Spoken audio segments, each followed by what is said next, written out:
Hi, my name is Alyssa O'Neill, and today I'm going to be doing my video tutorial over Flipgrid, which is a video response network for students, and it can be used with students as young as pre-K. You can access this via laptop, or you can download the app on your mobile device, and it is compatible with Apple and Android devices. And so I'm using my laptop, and when I get to flipgrid.com, you can either sign up if you don't have an account because it is free, or you can log in with an educator login if you have already created an account. I have already created an account and I'm logging in with Google, but you could see Microsoft is also an option.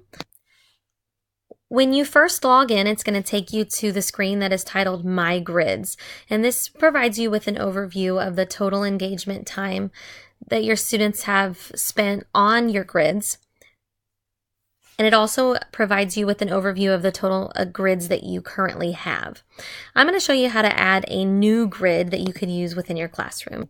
So once you click that, the Grid Launchpad pops up, and you'll have to select a grid community type. For my elementary students, we don't have individual emails, so we would need to create this using a student ID list. I'm going to go ahead and name this video tutorial.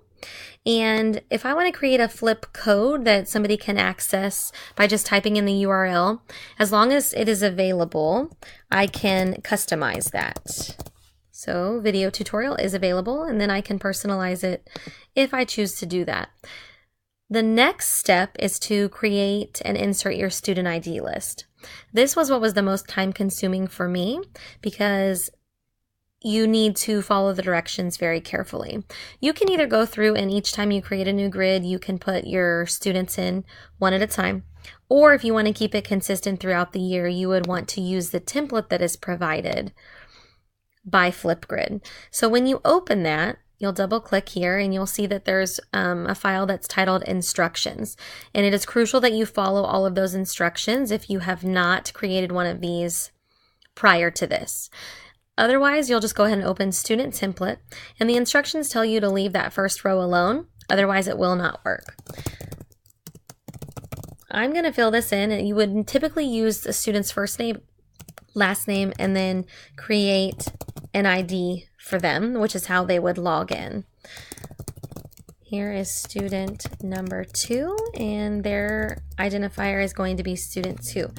And then I'll put student number 3. But what you would do is you would type in your entire roster. It's important that when you go to save this, you have to click File, Save As. You'll find the location where you want to save it.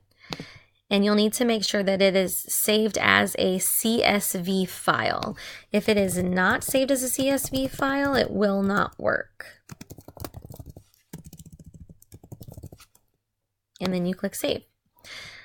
Now what I can do is I can go in and I can edit that anytime that I choose, and I can upload my entire roster right into the student ID list each time it is created. I just double click on the file, and as you can see, it inserts each of those individually with their identifier, which is how they will log in. Then you'll click Next.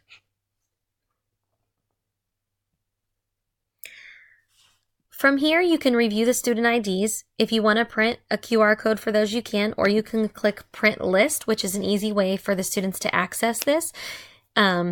If they have their own devices, and you can also print them off. And so this gives access to the whole grid and any topics that I put underneath that is the video tutorial.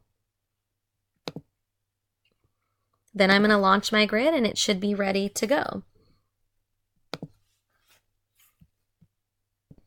From this screen, you're going to see that this is the video tutorial grid. Within each grid, I can pin different topics that students can do a video response to. So you'll see that this one is ideas and it is inactive. I can make that active if I choose to do that. So when kids log into the video tutorial grid, they will have 2 different topics that they could post upon. And so from the My Grid screen, you'll be able to monitor that. Your flip code is right here. And if I click on this, you can view what that looks like as a student. This right here is a screen that students will see when they go to log in to record their video responses, and they just have to type in their ID.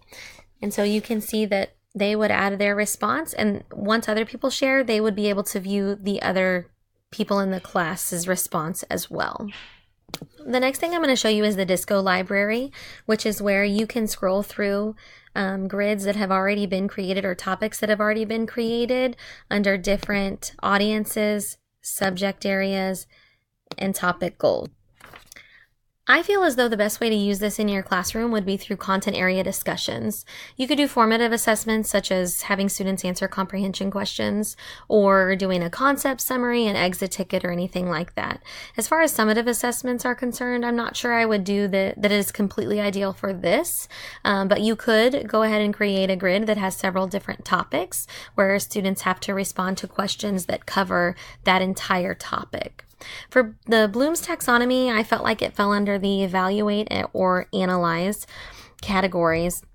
And then for the SAMR model, I feel as though it falls under augmentation on the lower end because it would just replace a writing or a discussion that they would have previously done. But on the higher end, redefinition, because you could become globally connected if you choose to take it a step further than what I showed you today.